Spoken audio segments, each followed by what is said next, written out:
Hey guys, Jeremy Brown here. We just wrapped up the 14U National in West Palm about a week ago. I'm home, Bullens Field behind me in Westfield, Massachusetts, but we're here to break down the 14U Select Festival rosters. We're just about a month away down in Fort Myers, Florida, Labor Day weekend, JetBlue Park, and we're here to break them down for you. Let's start with the East. So immediately we're going to start with the arms, and they are loaded. You got Landon Green. He draws a crowd every single time. People go, hey, Landon's pitching, and rightfully so. He was up to 94 miles per hour 5 times at the 14U National Showcase, set a record, and the scary thing is he keeps making those improvements delivery-wise, command-wise, and he's still nowhere near touching his ceiling. You got Inacio Ortiz. He came down out of the Northeast, just recently opened up his commitment. Nothing out of his hand is straight. Upper 80s fastball, really good slider, so he's going to be one that you may not know on the national circuit that's really going to start continuing to take off. Gabriel Norman, one of the top-ranked left-handers in the country already. Fastball gets into the upper 80s. There's so much more in the tank, and when he needs to, he's got a dagger-type breaking ball that can put hitters away. Caden McCarthy, he's from your hotbed state of Vermont. Up to 88, I saw him absolutely carve up one of the top lineups this summer at the 14U WWBA down in Hoover. 3 pitches, can throw any of them for strikes in any count, and you're talking about advanced pitchability despite where he lives. Harry Chubb Jones Jr., he's a 13U alum. He keeps getting better. He ran a 6.66 60, threw 91 from the outfield, jumped on the mound up to 87, 88 miles per hour. He's 6'3". He continues to grow, long limbs, super athletic. He's one sky-high future, sky-high upside. Amari Griffin. This is a left-hander out of the 643 program down in Georgia who we saw during Game of the Week. 80-83 then. Guess what? Comes down to the 14U National. He threw an otherworldly 82% strikes, I believe, up to 86 miles per hour from the left side. Doubled up on the changeup. It was just a really good look. He ran a 6.8 and then went 4 for 6 just for safe measure. Graham Keane, another spring-type pop-up arm that came down with Motor City and continued to just improve every time, up to 89 in West Palm. The velocity, though, isn't really the whole story here with Keane. He's a switch hitter. Most of his reps come from the right side. He's got juice. He's got athleticism. He's 6'4". So you just keep going down. Checks every box that you're looking for. Derek Yormack. He, simply put, he put up video game numbers this year up in the Northeast. He's already committed to Duke. Upper 80s fastball, really good command, 1 earned run this summer. So, I mean, those might be better than video game numbers. I know I'm prone to giving up a home run or 2 in MLB The Show. Let's go with the backstops who's going to receive all these guys. We talked about Motor City with Graham Keane. His catcher, Broder Kaki, another Duke commit from Michigan, checks all the boxes. We're going to say this a lot, checks all the boxes. He's got the athleticism, the arm strength behind the plate. He can bang at the plate. He's got the receiving skills that are really refined for this age. So, Broder Kaki, a lot of pluses when you looked in the scouting card. Blake Lundy, 82 miles per hour at the 14U National behind the plate, 90 across the diamond, hit for a double in game, one of the more consistent performers with wow factor throughout the year. Going to kind of revert back to the Yormack whole video game situation. Will Brick hit 750 at the 14U WWBA, which just isn't quite simply fair for opposing pitchers because there's no way to get him out. And behind the plate, he's really, really refined. Always comes up as one of the best catchers in the class in terms of defense. Cole Crawford. He's somebody who can play outfield, a corner position, corner infield spot at first base, third base. He can also catch, has a bazooka of a right arm. Took one of the louder BPs that we saw down in West Palm Beach.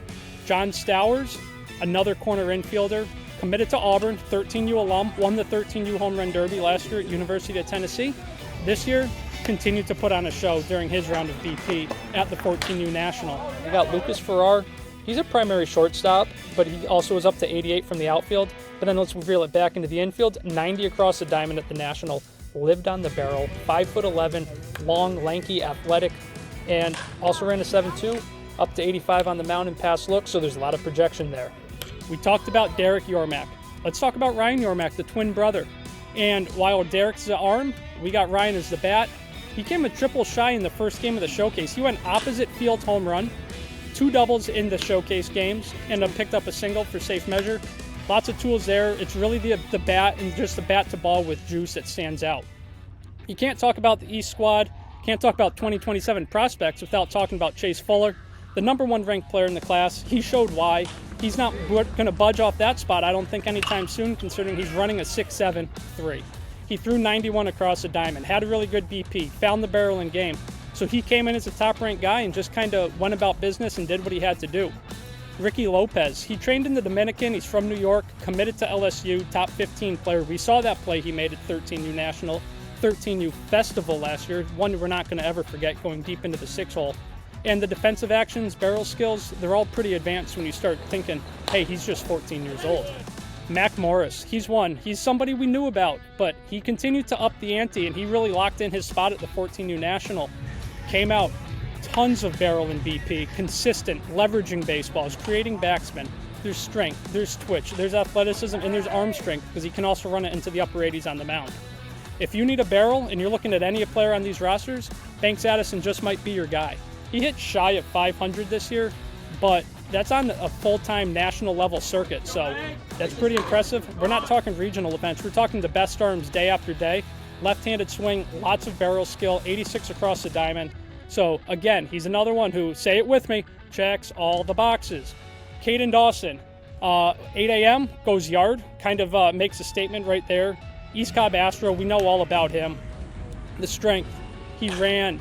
He does everything you just need him to do in terms of being a young prospect.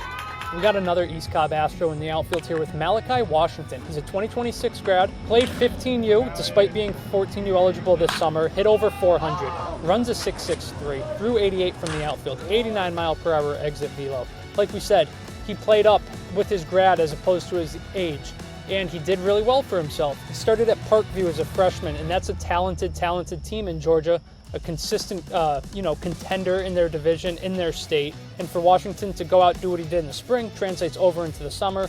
Big summer season, another really athletic piece to the East outfield.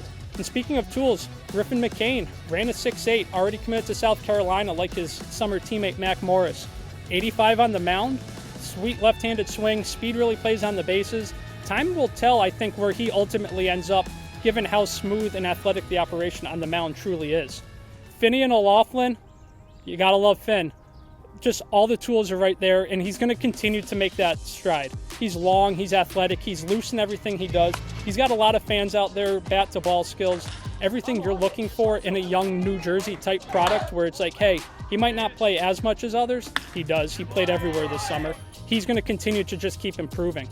Sebastian Wilson comes out of Illinois. We saw him at an indoor earlier, set all sorts of metrics, put him to the tops of the leaderboard. Ran a 6.9, threw 89 at the National, up to 86 on the mound, left-handed swing. Tennessee commit, very first commit in the 2027 class. And another name that we're going to talk about is J.D. Ofterhide. He's 6'1", 190 pounds, right-handed stick, ran a 6.79 at the National, 87 mile per hour exit velocity. The right-handed swing, it can go the other way, but when he's pulling the ball to the pull side gap, watch out, it's going to clear the fence. Then wrapping it up, you got kind of your Swiss Army knife of this team, William Cutshall. Continued to find barrels throughout National. Saw him behind the plate, saw him in the infield, could play the outfield if you needed him to. Then he jumped on the mound at the very end of the showcase, up to 89 miles per hour. Good breaking ball, and it's simple, it's athletic, it's loose. So that's it, that's your East squad. We're going to jump on over to the West. So again, we're going to start with the arms here, and we got to start with Andrew Bennett. Bennett came out, he didn't pitch much this summer, made a couple appearances late at the 14U WWBA to ramp up for the National. Comes out up to 91 miles per hour, it's straight downhill. The fastball hops out of his hand. Then he started showing the breaking ball, and it's a true swing and miss pitch already. You're talking Andrew Bennett, velocity, breaking ball, size, arm speed, everything you want. And as he continues to throw, that fastball is going to creep up. I bet you there's a 2 or a 3 in the tank if he really wanted to let it go. Then you got Tucker Long, a 2026 from Iowa, Canes National, already committed to Iowa. He came out of the bullpen for the Canes at the 14U WWBA, and he's throwing wiffle balls. It's moving every direction. Fastball's up to 91 miles per hour. It's completely unfair for hitters. He can turn over the changeup, corkscrew a hitter into the ground, and then at the National, went backdoor sliders to a couple lefties, and simply when you're looking at it 14U, up to 90, backdooring sliders, it's not fair. Carson Lydell, another 2026, really good summer, really good spring. He was on varsity, was kind of the ace of his high school, and he continued to dominate into the 14U National Showcase. 4 pitches for strikes, up to 90. 93 from the outfield as well, but really on the mound, it's 4 pitches at any point, anytime. The slider is the go-to secondary, and Carson, he's a 12U SelectFest alum. Didn't see him last year at Tennessee, coming out this year with some vengeance at 14U. Will Hayes, 6'2", 6'3", righty from Colorado. He doesn't throw as hard. I put that in air quotes because he's up to 86, 87 miles per hour, but he doesn't need to. He's got a really low slot. The fastball just sinks hard in on righties. The slider is thrown firmly in the low 70s, jumps out of the hand, just breaks literally across the width of the plate. And then you go look at his resume from the summer. Won a couple big MV pitchers at some of the bigger tournaments. The UBC, I believe, is one of them. So that track record, that success, that's got to count for something, right? Michael Teasley, he's one that just doesn't have that track record as much as everybody does, but 14 WWBA, couple appearances, came out and dominated. He's strong, the arm speed is electric, and he sat upper 80s at the 14U National, grabbing 90 when he needed to. Breaking ball's there for him, but it's the ease of operation and just how well the fastball jumps out of his hand with minimal effort that really jumps out. Jose Partida, long and lanky SoCal lefty from the San Diego show. So you know he's going to continue to improve within that organization, up to 86, 87 miles per hour this summer. But again, he's another one. I saw him back in Houston. He was 80, 82. Then come the summertime, he's already taken that next 5 mile per hour jump. I wouldn't be surprised if come time of the 14U Select Festival, he's bumping an 8 or a 9, just given how easy and athletic the whole operation is. Trent Buckley, East Coast Sox right-hander, also another one up to 88. He's got that lower slot though, so that low release height, that fastball rides through the top of the zone. He's got a breaking ball that really has some teeth to it, but when you put in the whole thing of him being 6'3" already, the arm speed, the operation, and just the slot in which he works, he's able to miss bats and make for a lot of uncomfortable at-bats. And then you got George Ferguson. He's a right-hander out of Texas who truly is one of the true pop-ups of the 14U National Showcase. We saw him at the 14U South earlier this spring, up to 85 miles per hour there. Wasn't really on our radar to that point, but then the 6'3", 185-pound right-hander comes out at the National, up to 88 miles per hour. Then struck out 7 of the 9 batters he faced, did everything he needed to, and then again, you combine the athleticism and the size and the arm speed. We said it with Teasley. Ferguson is electric in terms of arm speed, in terms of how the ball jumps out of his hand. You gotta love catchers. You need the catchers. You need good catchers. We just went through all of the talented arms on the West squad. And while we said Ferguson was one of the pop-ups of the 14U National, so too was Tyson Moore. He kind of stayed localish in the Midwest. He's from Minnesota, Minnesota Icemen, and our scouts up there really liked him. They said, hey, you gotta see this kid. So he came down to National. He can run. He's athletic. The catch and throw skills really stood out. So too did the barrel skills. He was able to adjust in-game on a breaking ball that I saw, sat back, threw the hands back, pulled it through the left-hand side. Maddox Lassard, he's a well-known name, went yard in BP. He looks to lift the ball, looks to impact the ball, has big arm strength behind the plate, as does Tegan Scott. He's another Oregon State commit from Team Elite. Lots of tools there, the arm, the deuce, everything you're looking for, Tegan Scott has. Jared Grinlinger, he's a two-way TCU commit, also from Team Elite, had a couple of his teammates already mentioned. Left-handed swing, lots of barrel whip there, primary first baseman. Also up to 88 on the mound, lower slot, lots of whip. He's going to be one you want to know about. Older brother Trent is in the All-Star game at Chase Field here in a couple weeks. Logan Schmidt, we know him on the mound. He was a bat all summer, and he did it really well. Won a couple MVPs, even while playing up a grade class. Played a lot of 15U this summer, and then he just continued to swing it at the 14U National. Picked up a barrel. He's big, he's physical, he's left-handed. Again, he's one that checks a lot of boxes that you're going to want to follow long term.